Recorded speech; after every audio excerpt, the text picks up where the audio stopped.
Question number 302 doctor Manoj Rajauria. धन्यवाद सभापति महोदय जी। मैं क्वेश्चन नंबर 302 सभा पटल पर रख दिया गया है, उत्तर सभा पटल पर रख दिया गया है। धन्यवाद सभापति महोदय जी। माननीय मंत्री महोदय जी ने जिस तरीके से विकास के लिए पुरातत्व विभाग द्वारा कार्य किए इसकी पूरी जानकारी इसमें दी गई है, लेकिन दो प्रश्न मेरे मन में है।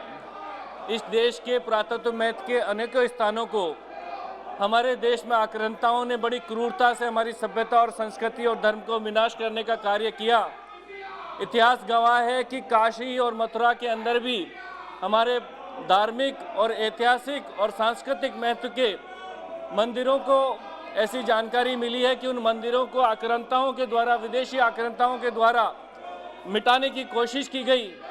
मैं माननीय मंत्री महोदय जी से जानना चाहता हूं, क्या भारत सरकार काशी और मथुरा के हमारे मंदिरों के और ऐतिहासिक महत्व के ऐसी चीज़ों को संरक्षण का और विकास का कार्य करने की योजना रखती है और उसमें कितना खर्च करने की प्लानिंग रखती है? माननीय मंत्री महोदय जी, क्या मुझे बता पाएंगे कि काशी और मथुरा के मंदिरों पर भारत सरकार ने उनके विकास के लिए, उनके संरक्षण के लिए क्या योजना तय की है, कितना खर्च किया है?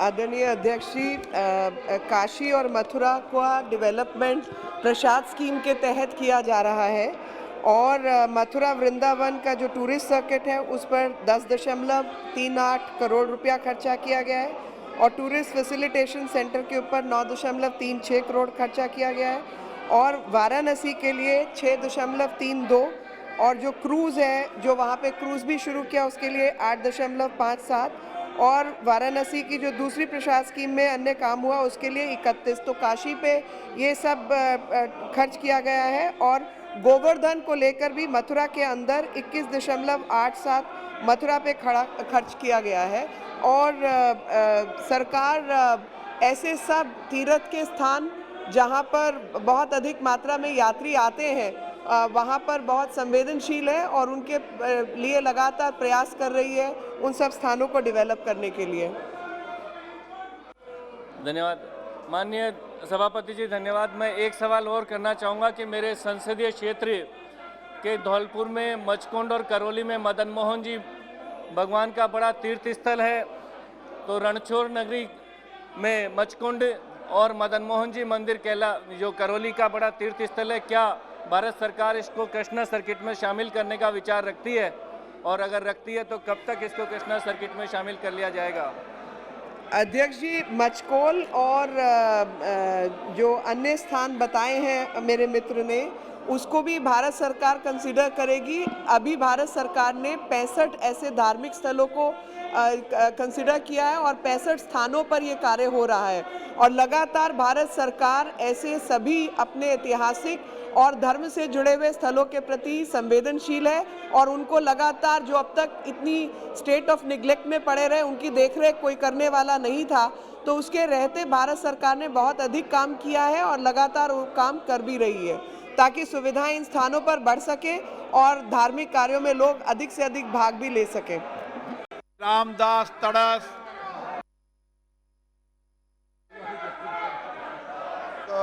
जानकारी के अनुसार भारतीय पुरातत्व संरक्षण विभाग के नागपुर सर्कल में कुल 94 स्थलों की संरक्षित किया गया है, लेकिन ऐसे अनेक ऐतिहासिक और प्राचीन धार्मिक स्थल है जिनका भारत पुरातत्व विभाग के माध्यम से संभाल करना आवश्यक है।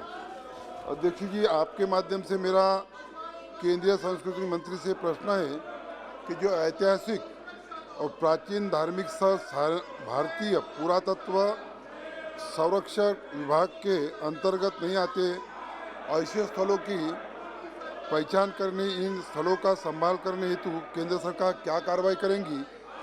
और दूसरा, 1942 क्रांति में मेरे सांसद क्षेत्र आष्टी और बेनोड़ा में जो संग्राम हुआ, उसमें जो शहीद हुए, उनके स्मारक के लिए सरकार, उसके जतन के लिए सरकार क्या करेगी?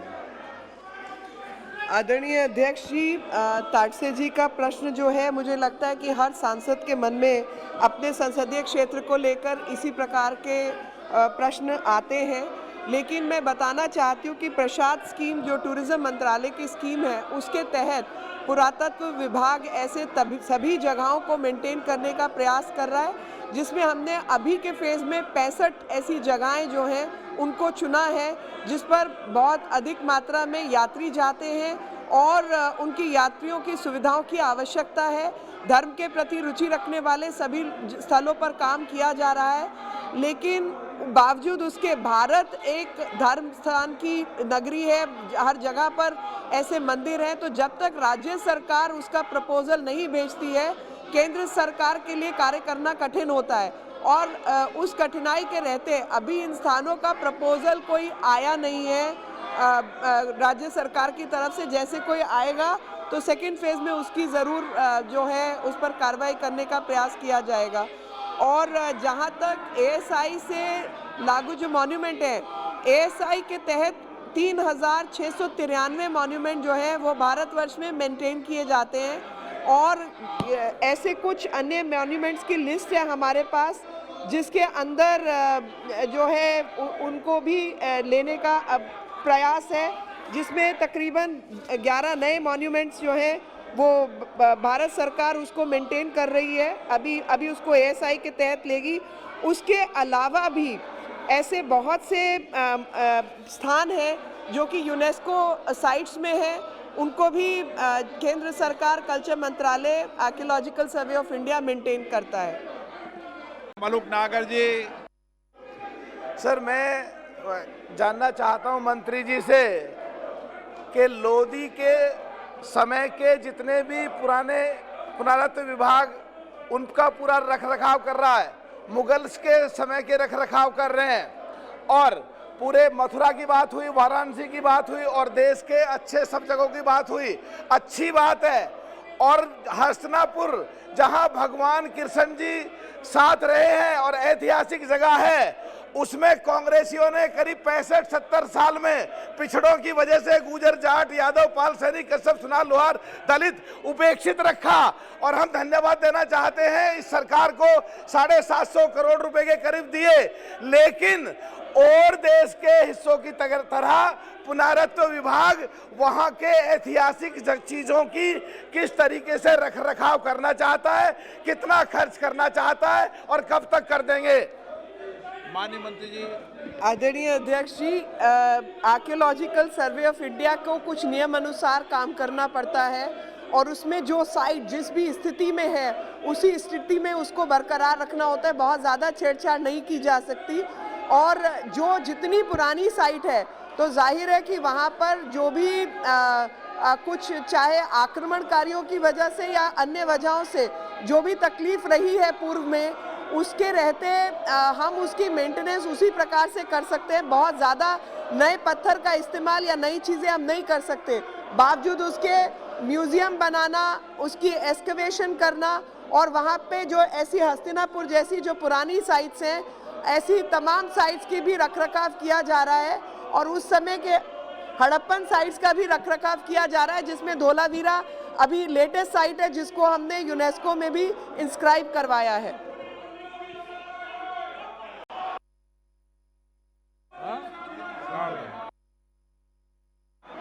माननीय जगदीश पाल जी। अध्यक्ष जी, मैं अत्यंत आभारी हूँ। माननीय मंत्री जी ने सभी सर्किट के बारे में स्वदेश प्रसाद स्कीम के तहत जो राष्ट्रीय महत्व के स्थान है उसके उन्होंने विस्तृत उत्तर दिया है।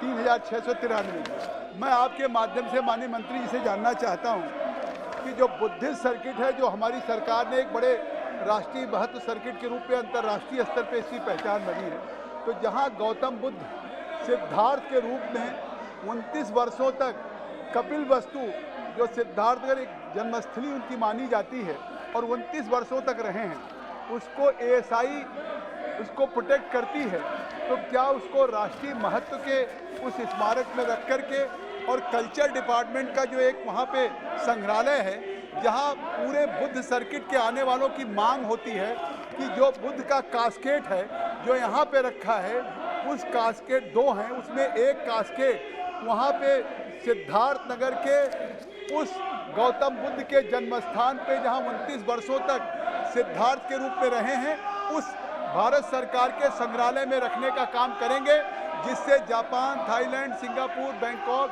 इंडोनेशिया, चाइना के आने वाले बुद्धिस्ट सर्किट के उन बुद्धिस्ट तीर्थयात्रियों को वहीं पे उस बुद्ध के कास्केट का दर्शन करने को मिले, जो अपने आप में एक महत्व का विषय होगा। आदरणीय अध्यक्ष जी, जो मुझे सूचना प्राप्त है उसके मुताबिक जो भगवान बुद्ध के रेलिक्स हैं उनको 5 स्थानों पर रखने की व्यवस्था की जा रही है, जिसमें सारनाथ है, बोधगया है, नालंदा है, कुशीनगर है और सांची है।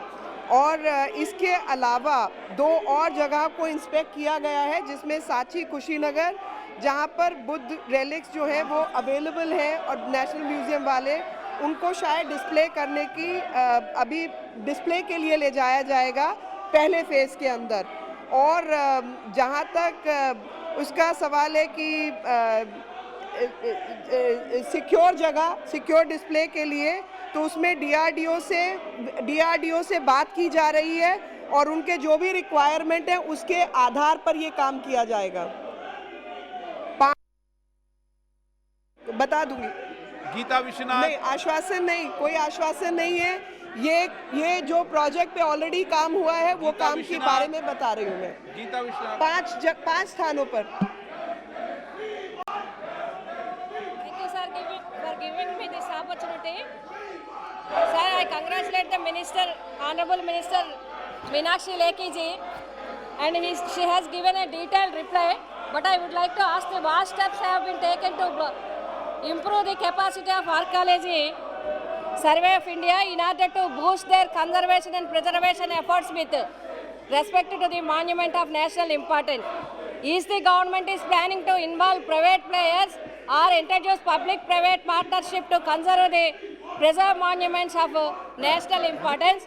And I would like to know from the Honorable Minister, is there any plan to identify and improve the temples and historical monuments of southern parts of India?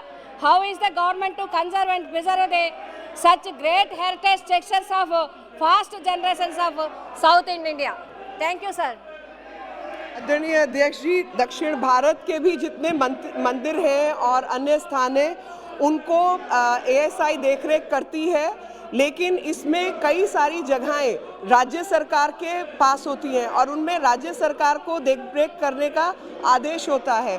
और इसके अलावा जहां तक क्षमता बढ़ाने का प्रश्न है, उसके तहत मैं माननीय सदस्य जी को बताना चाहती हूं कि इसमें जो टेक्निकल लोग हैं जिनको ये कार्य करने की क्षमता बढ़ाने की दृष्टि से कमी है देश में, और एक नई यूनिवर्सिटी की स्थापना ग्रेटर नोएडा में की जा रही है, जिसमें हर प्रकार की सुविधा होगी, जिसमें हर प्रकार की एकेडमिशियन से लेकर जो लोग इसमें काम करेंगे आर्कियोलॉजी के अंदर, उनकी ट्रेनिंग के लिए, उनकी स्किल्स के लिए कार्य किया जाएगा।